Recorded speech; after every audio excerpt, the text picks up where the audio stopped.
I want you to do something right now, just once. Swallow. And notice, truly notice, what you feel at the back of your throat. Is there something sitting there? A thickness? A coating that refuses to clear no matter how many times you have tried this morning? A heaviness that was there when you woke up and has simply never left? Now think about this. You have probably been clearing your throat dozens of times every single day. And if I asked you exactly when it started, you might not even be able to give me a clear answer. Because it crept up on you so gradually. First it was just mornings, then it became the whole day, and now it is simply part of your life, the constant companion you have quietly learned to live around. You carry water everywhere. You avoid certain foods. You have tried the remedies your neighbors swear by, the ones your relatives passed along, the ones you found at 2 in the morning after another uncomfortable night. And yet here you are. I am Dr. Sophia, and here is what I need you to hear right now. That mucus is not random. It is not simply your age catching up with you. Your body does not produce persistent symptoms without reason. Every signal your body sends is its way of communicating something specific, something identifiable, something that deserves a real answer rather than a lozenge and a dismissal. In my years of clinical practice working with adults in preventive and integrative health, I have watched this one symptom, persistent throat mucus, be misunderstood and mismanaged more consistently than almost any other. People are handed temporary remedies. They are told to drink more water. They are told it is just aging. And the actual cause, sitting quietly underneath everything, never gets properly addressed. Today, on Wellness by Dr. Sophia, we are changing that. I am going to walk you through 5 specific, research-supported causes of persistent throat mucus in adults. And I am going to do something that most videos on this topic never do. I am going to tell you which of these causes are almost certainly working together in your body right now, because they almost always do, and understanding how they stack on top of each other is the key to actually resolving this, not just managing it. Clear language, real research. Practical steps you can begin using tonight. That is the commitment of this channel. Before we go any further, drop a comment below and tell me this one thing. Is your throat mucus worse first thing in the morning, or does it stay with you consistently throughout the entire day, morning or all day? Those 2 words tell me quite a lot about what is driving this in your body. Write your answer below. I read every single comment. Your body produces mucus every single day, non-stop, around the clock, and that is completely normal and completely essential. Mucus is your body's protective coating for your airways. It catches bacteria, dust particles, and viruses before they can travel deeper into your lungs. It keeps the delicate tissue lining your throat moist, resilient, and functional. Without mucus, your airways would dry out, crack, and become defenseless against every pathogen you encounter throughout your day. Mucus is not the enemy. The problem is what happens to that mucus as the body ages. Here is something research has confirmed clearly, but that most people are never told by their doctors. Your airways are lined with millions of microscopic hair-like structures called cilia. Their entire purpose, performed millions of times daily without you ever consciously noticing, is to sweep mucus upward and outward, keeping it thin, mobile, and constantly clearing so it never has the chance to pool and accumulate. In a younger adult, this system operates efficiently and quickly. Mucus is produced and swept away almost instantly. With that context in place, here are the 5 causes.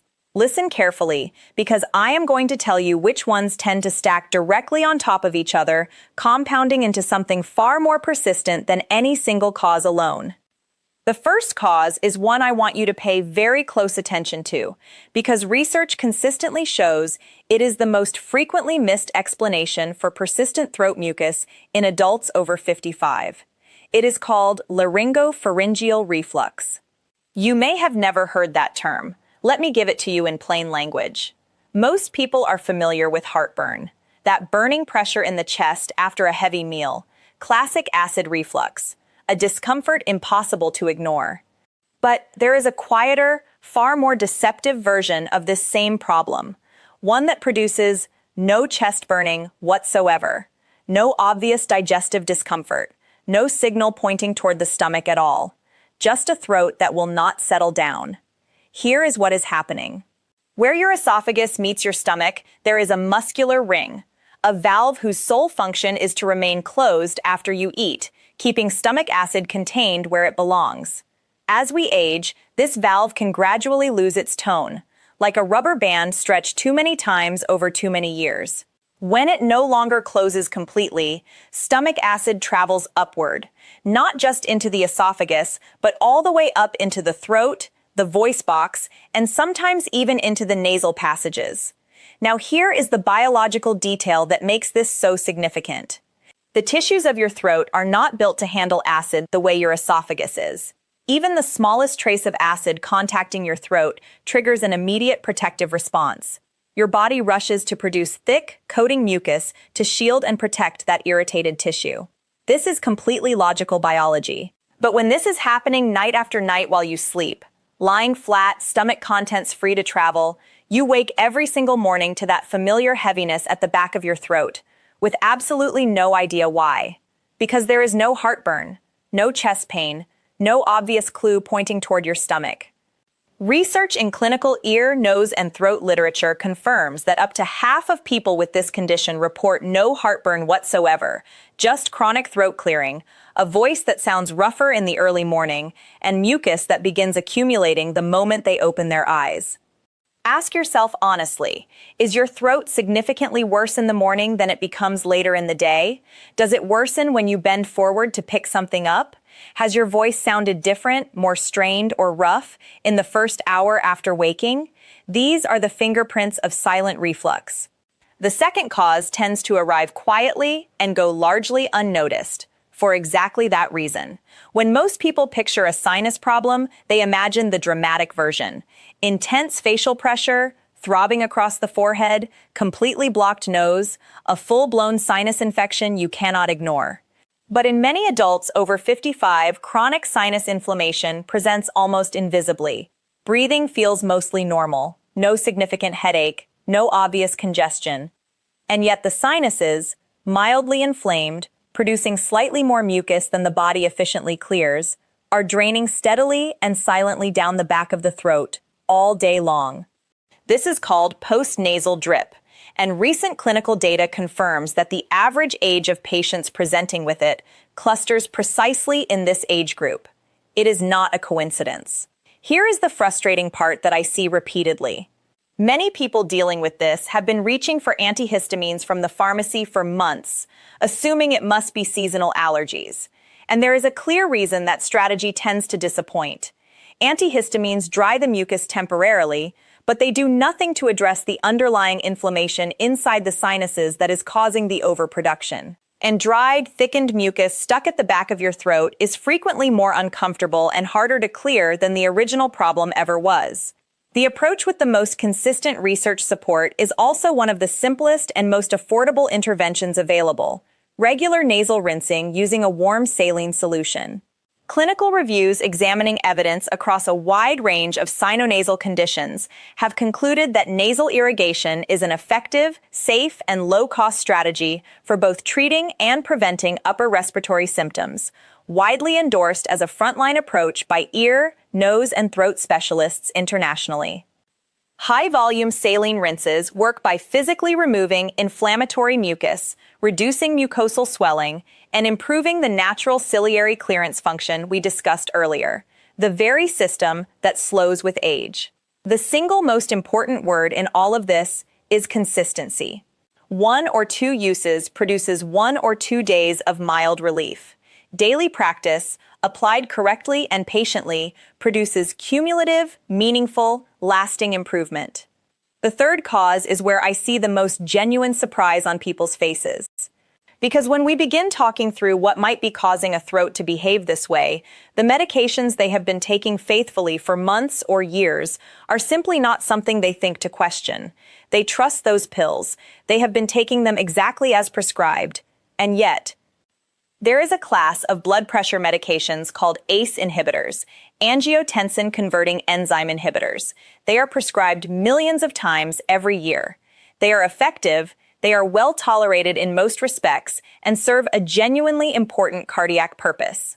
But they carry a recognized, well-documented, class-wide side effect. They allow a substance called bradykinin to accumulate in the body, and in a significant proportion of users, studies report between 5 and 20%, that accumulation triggers persistent throat irritation and an ongoing, inescapable urge to clear the throat. Critically, this is not an allergy. It is not something unusual or dangerous happening in your body. It is simply how the medication works chemically, and your throat happens to be sensitive to that effect. Here is the detail that causes this connection to be missed so consistently. The side effect can take weeks or even months to develop after first starting the medication. So if you began a blood pressure pill 8 months ago and your throat started bothering you 6 months ago, you may never have connected those two events. But that delayed timing is precisely the pattern the research documents. The fourth cause surprises people, not because it is complicated, but because it sounds almost too simple to be responsible for something this persistent and this uncomfortable: hydration. But let me give you the physiology, because this is not merely a reminder to drink more water. This is something quite specific that changes with age. Your mucus is composed primarily of water. Its consistency, whether it remains thin and fluid and easy to clear, or becomes thick and sticky and impossible to shift, is directly determined by how well hydrated the surrounding tissue is. Here is the clearest way to visualize this. Think of maple syrup fresh from the bottle. Now think of that same maple syrup left open overnight. Same substance, completely different behavior. Your mucus responds to your hydration state in exactly this way. And here is the aging-specific detail that makes this more than a generic wellness suggestion. Research has become significantly less reliable as we age. A younger adult feels genuinely thirsty well before they become meaningfully dehydrated. Their early warning system fires promptly. In older adults, that early warning is blunted. You can be dehydrated enough to noticeably affect your mucus consistency, your daily comfort, and your throat symptoms, without feeling particularly thirsty at all. Waiting for thirst to prompt you to drink means you are consistently operating behind the curve. And a state of mild chronic dehydration maintained day after day keeps your mucus persistently thick and sticky in ways that amplify every other cause on this list. It makes silent reflux mucus harder to clear. It makes postnasal drip thicker and more irritating. It makes everything worse, quietly, invisibly, every single day. A practical fluid target referenced consistently in clinical nutrition guidance is approximately 30 milliliters per kilogram of body weight per day, drawn from all sources: water, herbal teas, broths, soups, and water-rich whole foods all contribute. But the behavioral key is deliberate, scheduled intake throughout the day, not reactive drinking when you finally notice thirst. Your mucus will respond within days of making this shift consistently. The fifth cause is one that rarely appears in videos on this topic. And I consider that a meaningful gap, because for a significant portion of adults dealing with persistent throat mucus, the root of the problem is not in the throat, not in the sinuses, and not in the stomach. It is in the gut. Here is what the research shows. Your digestive system and your respiratory system share deep regulatory pathways through both the immune system and the nervous system. The health of your gut microbiome, the vast community of bacteria living in your intestines, directly influences how reactive and how inflamed your upper airways are. When the balance of that microbial community is disrupted, a state researchers call dysbiosis, it can activate immune responses that drive mucus overproduction in the airways. Not because anything is physically wrong with your throat, but because the gut is sending inflammatory signals that your respiratory system is faithfully responding to. This connection, sometimes called the gut-lung axis, is an active, growing, and increasingly well-evidenced area of clinical research. Multiple peer-reviewed studies have confirmed that gut microbiome disruption can trigger immune responses that promote airway inflammation. Research has demonstrated that when gut microbiome health declines, measurable increases in airway mucus production can follow, establishing a direct causal link between what is happening in your intestines and what you feel every morning at the back of your throat. What disrupts the gut microbiome in older adults? A diet consistently low in fiber and fermented foods. Repeated courses of antibiotics over the years, necessary at the time, but cumulatively costly to microbial diversity. High sugar intake, chronic stress. These are not exotic factors. They describe the daily reality of a very large proportion of adults in this age group. You cannot solve a gut-airway connection problem with a throat spray, but you can begin genuinely supporting your gut microbiome through consistent daily food choices. Before I give you the full plan, I need to take a moment that is genuinely important. Most of the time, persistent throat mucus in adults is completely benign, exactly what we have been discussing today. Manageable, addressable, not dangerous. But your body sometimes uses symptoms to signal something that requires professional attention rather than self-management. Please make an appointment with your doctor without delay if you notice any of the following. Mucus consistently tinged with blood, even a small amount. Difficulty swallowing that is gradually worsening over time. Unexplained weight loss alongside your throat symptoms. A persistent lump or swelling in your neck. A voice change that is not improving. These signs go beyond today's conversation. Please bring them to a physician promptly. Now for the action plan. Tonight, stop eating at least 3 full hours before you lie down. When you eat and immediately recline, stomach acid has its easiest opportunity to travel toward your throat. 3 hours of upright time after your final meal is one of the most evidence-supported behavioral changes for reducing nighttime silent reflux, and it costs absolutely nothing. Tonight, slightly elevate the head of your bed, not with extra pillows under your head, which simply bends your neck uncomfortably. Use a firm wedge placed beneath the headboard legs or under the top of your mattress. Even a modest incline uses gravity to meaningfully reduce how much acid can reach your throat while you sleep. Tonight, before you sleep, drink 1 full glass of warm water. This single act supports overnight hydration and helps keep your mucus thinner, so that the accumulation you wake up to is meaningfully less severe. Tomorrow morning, before coffee and before breakfast, drink 1 to 2 glasses of plain warm water. This habit costs nothing and immediately begins rehydrating your body and loosening overnight mucus buildup before it has the chance to set the tone for your entire morning. It is consistently one of the changes people report making the most immediate difference. This week, get a nasal rinsing device from your pharmacy, a neti pot or a squeeze-style bottle. Use water that has been boiled and cooled to a comfortably warm temperature. Add a small pinch of plain, non-iodized salt and, optionally, a very small pinch of bicarbonate of soda, which may help thin mucus by gently neutralizing nasal acidity. Use it once daily, preferably in the morning. Give it 2 full, consistent weeks before you assess whether it is helping. Consistency is the single variable that separates the people who say this works from the people who say it did not. One use is not a trial. This week, make an appointment specifically to review your medication list in relation to your throat symptoms. Come with a written timeline. When did your throat symptoms begin, and when did you last start or change any medication? If you take a blood pressure medication, ask your doctor directly whether it is an ACE inhibitor and whether an alternative in the ARB class might suit your situation equally well. That conversation may be among the most impactful medical discussions you have this year. To begin supporting your gut-airway connection, add 1 small daily serving of a fermented food to your routine. Plain yogurt with live active cultures, kefir, a modest portion of kimchi or sauerkraut.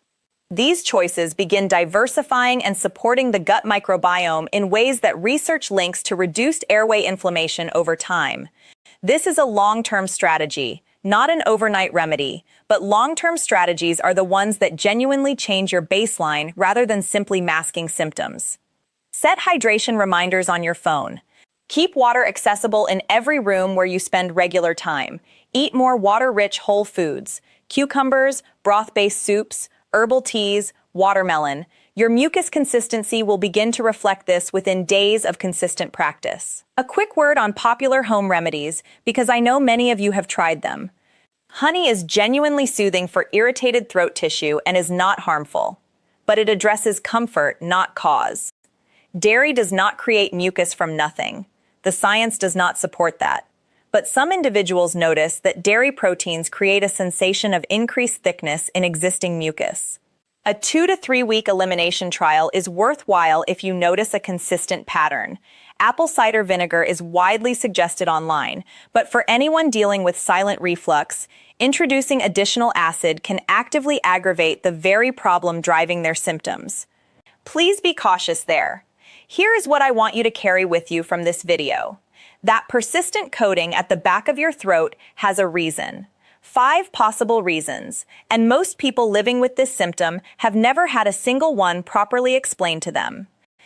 Silent reflux happening quietly during sleep, with no heartburn to announce it. Postnasal drip from low-level chronic sinus inflammation that never presents dramatically enough to be obvious. Medication-related throat irritation from ACE inhibitors, developing gradually months after starting a prescription and never getting connected to it. Chronic mild dehydration running just below the threshold that triggers recognizable thirst. And gut microbiome disruption, sending inflammatory signals that your airways are directly responding to. None of these require you to simply accept a life of constant throat clearing. Each one has a practical, evidence-grounded response, and none of the first steps require a specialist or a prescription. They require knowledge, consistency, and the decision to treat your symptoms as a signal worth taking seriously rather than a nuisance to quietly manage around. If someone has ever told you this is simply what getting older feels like, I hope today gave you a different perspective. Because you are not simply aging. You are dealing with specific, identifiable, addressable physiology, and you deserve to know that. If this video gave you something genuinely useful, a connection you had not made before, a question worth bringing to your doctor, a single habit worth beginning tonight, please share it with one person who has been quietly dealing with this same problem. That one share costs you nothing and may genuinely change how that person understands their own body. Leave me a comment below and tell me which of these 5 causes surprised you the most. And tell me how long you have been living with this. I read every comment personally on this channel. This is a real conversation, and your experience matters here. I am Dr. Sophia. This is Wellness by Dr. Sophia. Your body is communicating with you. Let us make sure you know how to listen. I will see you in the next video.